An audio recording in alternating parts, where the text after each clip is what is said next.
पर हमला किया, लबनान के अंदर, बैरूत के अंदर या फिर गाजा के अंदर या फिर उन कंट्रीज के अंदर जहां पर के दोनों के बीच जंगें ऑलरेडी स्ट्राइक्स चल रही हैं। नहीं, आप गलत समझ रहे हैं। इसराइल ने दूर दराज कंट्री मिडल ईस्ट के दोहा कतर, जिसने फीफा वर्ल्ड कप करवाया था, वहां पर हमला किया है। और सिर्फ एक नहीं, दो नहीं, तीन नहीं, बल्कि इसराइल ने 12 जगहों को, 12 प्लेसेस, 12 एरियाज को निशाना बनाया है। और ये जो है, ये इसके बारे में ये कहा जा रहा है कि इसराइल ने हमास की सब लीडरशिप का खात्मा कर दिया है। ईरान का कैपिटल दोहा के अंदर हमास की लीडरशिप को अटैक किया। हम और कतर जो है वाज ए की मीडिएटर सीजफायर टॉक्स जो कि हमास और इजराइल के दरमियान हो रही थी। की मीडिएटर थे वो, कुछ कोई और नहीं, मीडिएटर थे वो। अब यहां से आप अंदाजा लगा लें कि क्या वैल्यू रह गई। अगर आप ये को इसकी और डिटेल्स बताऊं, आगे चलकर मैं आपको ये बताने वाली हूं, ये वाली डिटेल्स, कि इसके बारे में अमेरिका ने इजराइल के इस हमले के बारे में दोहा को इन्फॉर्म कर दिया था। वो कह रहा है कि कॉल तो आई, हमें इन्फॉर्म तो किया, लेकिन किस वक्त किया, ये आगे चलकर बात करते हैं। सबसे पहले तो आप ये जान लें कि अचानक से ये होता है कि इसराइल जो है, इसराइल की तरफ से वहां पर उन्हें तो नहीं पता था कि इसराइल की तरफ से बमबारी हो रही है, लेकिन दोहा कतर, जहां पर हमास की सारी लीडरशिप मौजूद है, और हमास की लीडरशिप जो है दोहा कतर में, वो वहां पर जो है वो मौजूद है। यानी हमास के बड़े लीडर जो है वो वहीं पे रहते हैं।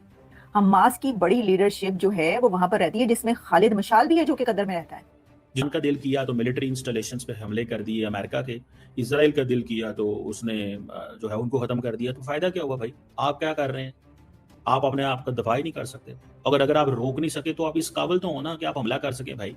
तो ये चीज जो है ये समझ नहीं है। मैं पढ़ रहा था कहीं पे, उन्होंने कहा जी कि एक दफा जो चाइना के चेयरमैन माओ थे, उन्होंने पीएलओ को, पैलेस्टीनियन लिबरेशन ऑर्गेनाइजेशन को कहा कि आप 2 मिलियन पैलेस्टीनियंस नहीं हैं जो इसराइल का सामना कर रहे हैं, आप 100 मिलियन अरब्स हैं। You should think, act and react on this basis. का न्यू नॉर्मल ये है, यानी कि न्यू इज नॉर्मल ये है कि इंडिया में कहीं पर भी हमला होता है तो पाकिस्तान पर हमला करेंगे। इंडिया जो कोई हमला हो के वो खाए, कोई दहशतगर्दी का वाकया हो, कोई कहीं पर बम फटे, कहीं पर जो है लोगों को मारा जाए, सीधा उन्होंने हमला करना है पाकिस्तान के अंदर। और पहले की तरह उन्होंने जो कहा था कि जी दहशतगर्दों के भावलपुर, मुरीद के यहाँ वहां जहां जहां पर भी जो निशाना बनाया जाएगा, टारगेट किया है उन्होंने ऑलरेडी, तो उन्होंने कहा ये new is normal. Now Israel is saying same thing. Netanyahu said new is normal. उसने नहीं कहा, लेकिन मैं बता रही हूँ। जितने मर्जी डॉलर लगा लें, अरबों डॉलर लगा लें, अमेरिका में लगा लें, लेकिन आप अगर मजबूत नहीं हैं तो मतलब आपका क्या क्या रद्द अमल है? ये आपके सामने चीज आ गई है, ये इन्होंने जो मारा मुरा है, या इससे जो कुछ हुआ है, इससे ये पता चल गया है। नमस्कार दोस्तों, आपका हमारे यूट्यूब चैनल पर बहुत बहुत स्वागत है। जैसे कि आपने इस वीडियो में देखा कि कैसे इजराइल ने कतर के ऊपर हमला कर दिया है, क्योंकि हमास की जो लीडरशिप है वो कतर में ही है। इसी वजह से कतर के ऊपर इजराइल ने हमला कर दिया है। और यहाँ पर अमेरिका कह रहा है कि हमने कतर को ये जानकारी दी थी कि इजराइल ऐसा कुछ करने वाला है। इसी वजह से पाकिस्तानी मीडिया में देखिए कैसे खलबलजनक बातें हो चुकी है। देखते हैं अगर कुछ होता है आने वाले दिनों में। जो भी इजराइल ने बोल दिया है कि जो भी आतंकवाद को सपोर्ट करेगा उसका हर्ष हम अमेरिका की तरह करेंगे। इसी वजह से कुछ लोग इजराइल को बहुत अच्छा कह रहे हो तो कुछ लोग इजराइल को बहुत बुरा कह रहे हैं।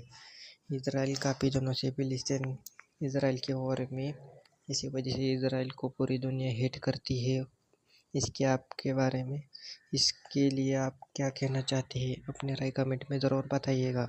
ऐसे मोर इंटरेस्टिंग वीडियोज़ के लिए हमारे चैनल को सब्सक्राइब ज़रूर कीजिएगा। वीडियो देखने के लिए बहुत बहुत धन्यवाद।